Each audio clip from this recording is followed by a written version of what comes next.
And now I understand the point of coffee for all of you guys as well, because I don't really drink it. But no, it's been amazing.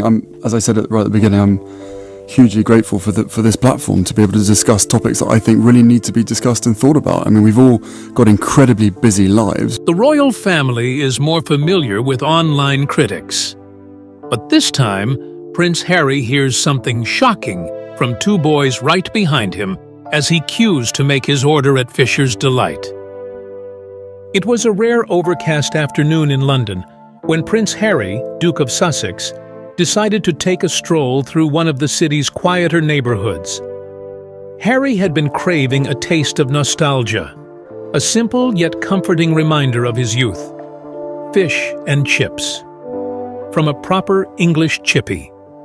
Despite his global fame and life in California, the familiar smell of fried batter and malt vinegar was a memory he couldn't quite shake. This craving made him do the unthinkable. Dressed casually in a navy hoodie, jeans, and a baseball cap pulled low over his face, Harry was determined to go unnoticed.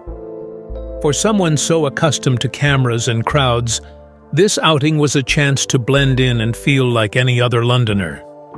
He walked briskly, hands tucked into his pockets, as he approached a small corner shop that had been serving fish and chips for decades. I visited the project in Holland this afternoon, as you already heard, and met many of these young people whose lives are being changed through the power of sport. They represent living proof of what can be achieved. It was truly uplifting. The hand-painted sign above the door read, "Fisher's Delight," in slightly faded letters, giving the shop a charmingly rustic appeal. Inside, the shop was alive with activity. The golden glow of heat lamps reflected off the glass display case, showcasing rows of crispy battered fish and heaps of chunky chips. The air was thick with the hum of conversations, the clinking of utensils, and the sizzling sound of fresh food being prepared. Harry stepped inside, quietly taking his place at the end of the queue. The customers ahead of him were a mix of locals, an elderly couple sharing a laugh, a young man scrolling on his phone, and a mother trying to keep her two toddlers entertained. Behind him, a group of school-aged boys had just entered, their voices lively as they discussed everything from football to what they'd order. Harry smiled faintly to himself, reminded of simpler days spent with his brother, William, playing and arguing over equally trivial things. As the line moved forward, Harry kept his head down, glancing at the menu above the counter, even though he already knew what he wanted. A classic order of cod and chips, maybe with a side of mushy peas. No frills. "Isn't that Prince Harry?" one of the boys behind him asked. His voice was barely audible over the din of the shop, but Harry's years of public life had trained him to catch even the faintest murmurs of recognition. "No way," another boy replied, sounding skeptical. "Why would he be here?" Harry felt a wave of conflicting emotions wash over him. Amusement, slight nervousness, and a twinge of guilt. He had hoped his disguise would be enough. He shifted his weight and glanced sideways, careful not to draw attention to himself. The boys continued whispering, their excitement barely contained. "It is him. Look at his nose. Mum showed us pictures," the first boy insisted. "Do you think he'd talk to us?" the second boy asked hesitantly. Harry's ears perked up. It wasn't uncommon for people to notice him, but it was always fascinating to hear what they said when they thought he couldn't hear. He resisted the urge to turn around, instead focusing on the task at hand, ordering his meal. "Excuse me," the cheerful woman behind the counter interrupted his thoughts. "What can I get for you today?" Harry stepped forward and gave her a warm smile. "Cod and chips, please, and some mushy peas." "Of course, love," she replied, jotting down his order. "Anything else?" "That'll do. Thanks," Harry said, pulling out his wallet. As he paid and waited for his order to be prepared, he couldn't help but notice the boys' conversation continuing behind him. Their voices were quieter now, almost conspiratorial. "If he's really Prince Harry," the younger boy said, Do you think he could help us?" The older boy scoffed. "Don't be daft. He doesn't care about people like us."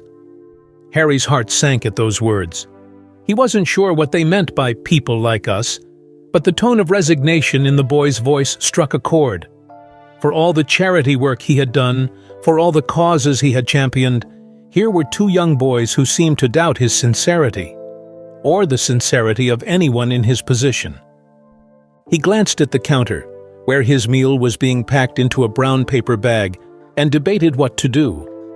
Should he turn around and engage with them, or would that draw too much attention?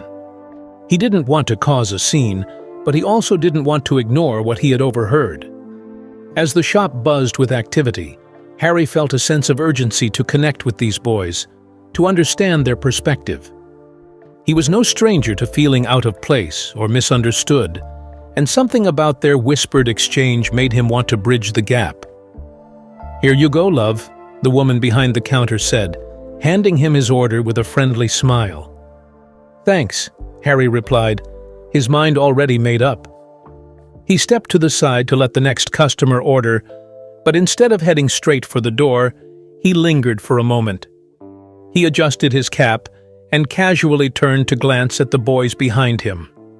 They froze, wide-eyed, as if caught doing something they shouldn't. Harry smiled warmly and said, "You lads all right?" The younger boy nudged the older one, silently urging him to speak. Finally, the older boy stammered, Yeah, we're fine.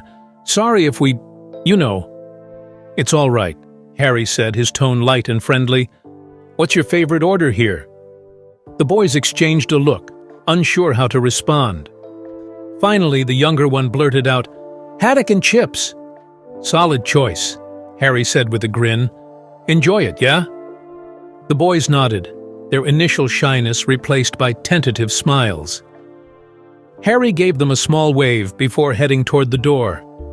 But as he walked out into the cool London air, he couldn't shake the feeling that their whispered conversation held something deeper. He decided he wasn't done yet. As Prince Harry stepped out into the crisp London air, the words of the two boys replayed in his mind. "Do you think he could help us?" And, "He doesn't care about people like us." He paused just outside the fish and chip shop, his meal warming his hand through the paper bag. Normally, he might have let such a moment pass. After all, anonymity on outings like these was a rare gift. But something about the boys' hesitant voices pulled at him. He took a deep breath and turned around, re-entering the shop. The warmth of the fryer and the chatter of customers wrapped around him again. The two boys were still in line, now closer to the counter. Harry adjusted his cap and casually leaned against the wall, pretending to check his phone. He kept an ear tuned to their conversation. The younger boy, a wiry kid with untamed curls, looked up at his older companion. "But what if we don't ask? What if he really would help, and we miss our chance?" The older boy, a lanky teenager with a slightly oversized school blazer, sighed. "I told you, Jamie, he's not gonna care. People like him don't think about people like us." Jamie frowned but didn't argue. He shifted his weight from foot to foot, clearly debating whether to press the issue. The older boy, sensing his frustration, softened his tone. "It's not worth getting our hopes up, okay? Mom always says we have to figure things out on our own." Harry's chest tightened. Their words carried a weight he couldn't ignore. Figure things out on our own. It wasn't just a child's frustration, it was a reality they seemed resigned to. By now, the boys were at the counter ordering a single portion of chips to share. The sight of their nervous glances and quiet whispers spurred Harry to action. He stepped forward, his voice calm and friendly. "Excuse me," he said, causing both boys to turn sharply. Their eyes went wide when they saw him standing there, holding his fish and chips. The older boy instinctively moved in front of Jamie, his posture protective. Hi," he mumbled, clearly unsure of how to react. Harry smiled gently, his tone disarming. "I couldn't help but overhear you earlier. Is everything all right?" Jamie looked to his brother, unsure if they should answer. The older boy hesitated, then finally nodded. "Yeah, we're fine. Just grabbing some chips." Harry tilted his head, studying them for a moment. "It sounded like you were talking about something more than chips," he said, his voice light but probing. The older boy's cheeks flushed. "We didn't mean anything by it," he said quickly. "Sorry if we bothered you." "You didn't bother me," Harry assured him. "In fact, I'm glad you said what you did. It's important to speak up when something's on your mind." He crouched slightly, bringing himself to their eye level. "What's your name?" The younger boy spoke first. "I'm Jamie, and this is my brother, Luke." Harry extended a hand which Jamie shook eagerly. Luke followed suit, though his grip was more cautious. "Nice to meet you both," Harry said warmly. "So, what's going on? You said something about asking for help." Jamie glanced nervously at Luke, who sighed deeply before answering. "It's nothing, really. We were just talking." "Talking about what?" Harry pressed gently. Luke hesitated, clearly torn between his instinct to protect his little brother and the faint hope that Harry might actually care. Finally, he relented. "Our mom lost her job a couple of weeks ago," he admitted. "She's been doing her best, but things are tight." Harry nodded, his expression empathetic. "I see. That's a lot for you boys to deal with." Jamie piped up, his voice earnest. "Mum says we'll be okay, but I thought maybe you could, I don't know, help her get a new job or something. You're Prince Harry. You can do stuff like that, right?" Luke groaned softly. "Jamie, stop. He's not here to fix our problems." Harry held up a hand, stopping Luke before he could say more. "Actually, Jamie's right about one thing. I do like helping people. And it sounds like your mum is working really hard to take care of you too. That's something worth supporting." Luke's eyes narrowed slightly, his protective instincts still on high alert. "Why would you help us? You don't even know us." Harry straightened up, his voice steady but kind. "Because I've been lucky in life, and I believe in using that luck to help others. It doesn't matter that we've just met. What matters is that you're brave enough to ask for help when you need it." Luke studied him for a long moment, his skepticism slowly giving way to cautious trust. Jamie, meanwhile, was practically bouncing with excitement. "Does this mean you'll help Mum?" Harry chuckled softly. "I'll do what I can," he said. "But first, let's start with making sure you've got a proper meal today." He turned to the woman behind the counter, who had been watching the exchange with quiet interest. "Can you add a couple of orders of fish and chips to my tab? Make sure these lads get their favorites." The boy's jaws dropped simultaneously. "You don't have to do that," Luke protested, though his gratitude was evident. "I know I don't have to," Harry replied, smiling. "But I want to. Consider it a small gesture." The woman behind the counter quickly packed up the meals, handing the boys their food with a kind smile. "Here you go, boys. Enjoy." Jamie clutched the bag tightly, his face alight with joy. "Thank you so much," he said, looking up at Harry with wide eyes. Luke muttered his thanks as well, his voice quieter but no less genuine. Harry crouched down again, meeting their eyes. "Listen, both of you. Asking for help doesn't make you weak. It makes you strong. And helping each other is what makes us human." Jamie nodded eagerly, his admiration for Harry evident. Luke, though quieter, seemed to take the words to heart. As Harry watched them leave the shop, their spirits visibly lifted. He couldn't help but feel a deep sense of satisfaction. It wasn't a grand gesture, but it was enough to remind him why small acts of kindness mattered. Still, he wasn't finished. Something told him there was more he could do for their family. With that thought in mind, he stepped back out onto the street, a plan forming in his mind. Prince Harry left the fish and chip shop with a determined expression. Jamie and Luke's situation lingered in his mind, and he couldn't ignore the nagging feeling that he could do more. Helping them with a meal was a kind gesture, but it was temporary. Their mother's struggle to find work spoke to a broader issue, one Harry had encountered before in his charitable work. He decided to act. Pulling his phone from his pocket, he dialed one of his trusted advisors. The phone rang twice before a familiar voice greeted him. "Harry? Everything all right?" "Yes, but I need your help with something," Harry said, pacing along the sidewalk. "I just met two boys, Jamie and Luke, whose mom recently lost her job.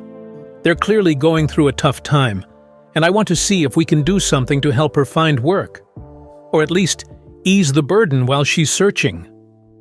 The advisor's voice grew serious. "Do you know anything about her field of work or their circumstances?" "Not much," Harry admitted, "but I'd like to find out. Maybe we can connect her with resources or programs that specialize in job placement." The advisor agreed to look into local initiatives and promised to get back to him with options. In the meantime, Harry had another idea. He called one of the directors of the charity foundation he and Meghan had established, hoping to leverage their network. As he explained the situation, the director listened carefully. "We've worked with several organizations that assist single-parent families and those facing unemployment. I'll pull some information and see what we can do. If you have a way to contact the family, it'll make things easier." "That's the tricky part," Harry said. "I didn't get their contact information, but I know they live nearby, and the boys mentioned their school. I'll figure out a way to reconnect with them." After ending the call, Harry set off toward the direction he'd seen Jamie and Luke heading earlier. The streets bustled with activity, but he kept his eyes peeled for any sign of the two boys. It wasn't long before Harry spotted them sitting on a bench in a small park, their bags of food clutched tightly in their hands. They were eating quietly, their faces more relaxed now that their immediate hunger had been satisfied. Harry approached them, his hands in his pockets to appear less imposing. "Mind if I join you?" he asked, gesturing to the empty spot on the bench. Jamie's face lit up. "Of course not," he said, scooting over to make room. Luke looked more guarded but nodded in approval. Harry sat down and smiled at them. "How's the food?" "It's amazing," Jamie said between bites. "Thank you again." "You're welcome," Harry replied. "But I was wondering, do you think your mum would mind if I stopped by for a quick chat? I might be able to help her find some opportunities." Luke froze, his fork hovering mid-air. "You want to meet our mum?" "Yes," Harry said sincerely. "I understand she's been going through a tough time, and I think I can connect her with some people who can help, but only if she's comfortable with it." Luke hesitated, clearly unsure. Jamie, however, was already nodding enthusiastically. "I think she'd be okay with it. Right, Luke?" Luke sighed and finally relented. "All right, but don't say anything that might upset her, okay? She's been through a lot." Harry nodded solemnly. "I promise to be respectful." Jamie eagerly gave Harry their address, and the prince made a mental note. "Thank you, Jamie. I'll stop by later this evening." When Harry arrived at the small apartment later that evening, he was struck by its modest appearance. The building was clean but old, with peeling paint and narrow hallways. He knocked gently on the door, hearing muffled voices on the other side. The door opened cautiously, and a tired-looking woman in her mid-30s peeked out. Her resemblance to Jamie and Luke was unmistakable. "Can I help you?" she asked, her tone wary. "Good evening, Mrs. Clark," Harry said, offering a warm smile. "My name is Harry. I met your sons earlier today, and they mentioned how hard you've been working to support them. I wanted to see if there's anything I could do to help." Her eyes widened in recognition, and she quickly stepped aside to let him in. "You're Prince Harry," she said, her voice a mix of disbelief and nervousness. "I am," he confirmed, stepping inside. The apartment was small but tidy, with signs of Jamie and Luke's presence scattered around. A soccer ball in the corner, school books on the table. Mrs. Clark motioned for him to sit on the worn but comfortable sofa. "I'm sorry if the boys bothered you," she said, smoothing her hair. "They can be a bit forward sometimes." "They didn't bother me at all," Harry assured her. "In fact, I admire their courage. It's not easy to ask for help, but they clearly care about you and wanted to do something to make things better." Her expression softened, and she sat down across from him. "I've been doing my best," she admitted, "but it's been tough. I used to work as a receptionist, but the company downsized, and I haven't been able to find anything else.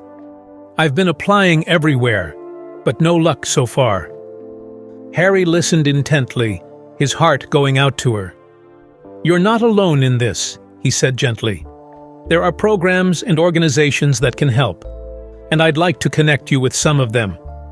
Would that be all right?" Tears welled up in her eyes, but she quickly blinked them away.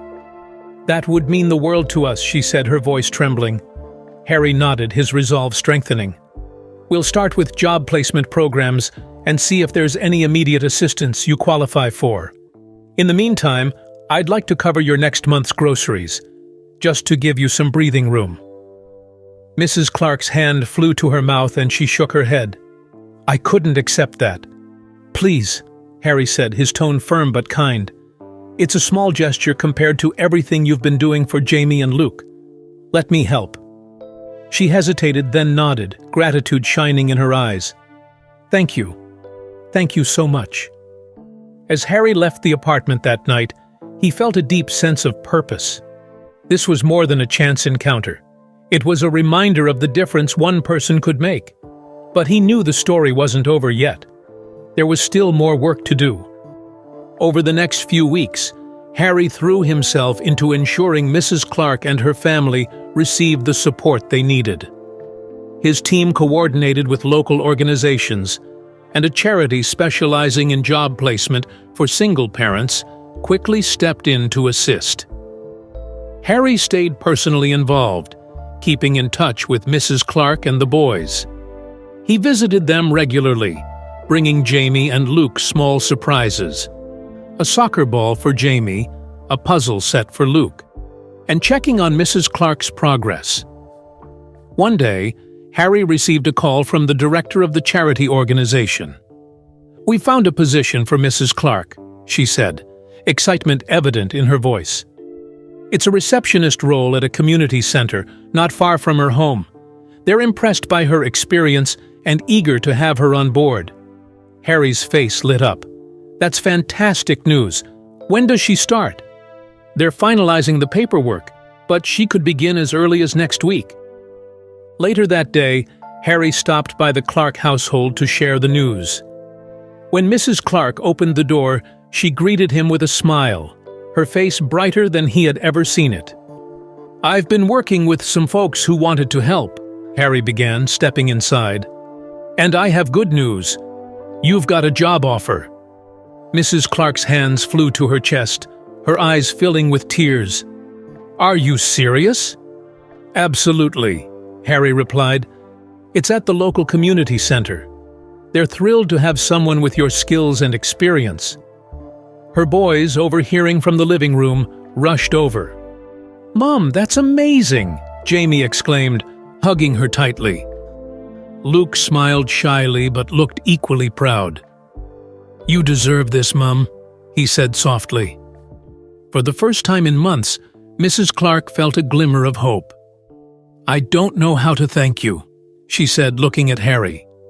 "You've already done the hardest part," he said kindly. "This is just the next step." But Harry wasn't finished. He had one more surprise for the family. At the community center's opening day, he arranged for Jamie and Luke to attend a youth soccer clinic. Jamie's excitement was palpable, but Luke initially hesitated. "I'm not as good as Jamie," he admitted to Harry. Harry knelt down to his level. It's not about being the best. It's about having fun and learning something new. You might surprise yourself. Luke's smile returned, and by the end of the day, both boys were kicking the ball with newfound confidence. For Mrs. Clark, the community center also became a place of connection. Beyond her job, she joined a support group for single parents, where she found camaraderie and understanding. Weeks turned into months, and the Clark family began to thrive. Jamie excelled in soccer, Luke discovered a love for drawing, and Mrs. Clark regained her confidence and stability. Harry stayed in touch, occasionally visiting when his schedule allowed. For him, this wasn't a fleeting act of charity. It was a reminder of the power of small actions and personal connections. One day, as he was leaving the Clark household after a visit, Jamie ran after him. "Wait, Prince Harry." Harry turned, smiling. "What is it, Jamie?" The boy hesitated, then said, "Thank you for everything. You didn't have to help us, but you did. I'll never forget it." Harry crouched down, placing a hand on Jamie's shoulder. "You and your brother reminded me why it's important to care for one another. You didn't need me. You just needed someone to listen. Don't forget how powerful your voice can be." As Harry walked away, he felt a deep sense of fulfillment. His decision to stop for fish and chips that day had turned into something far greater than he'd anticipated. It wasn't just about helping one family.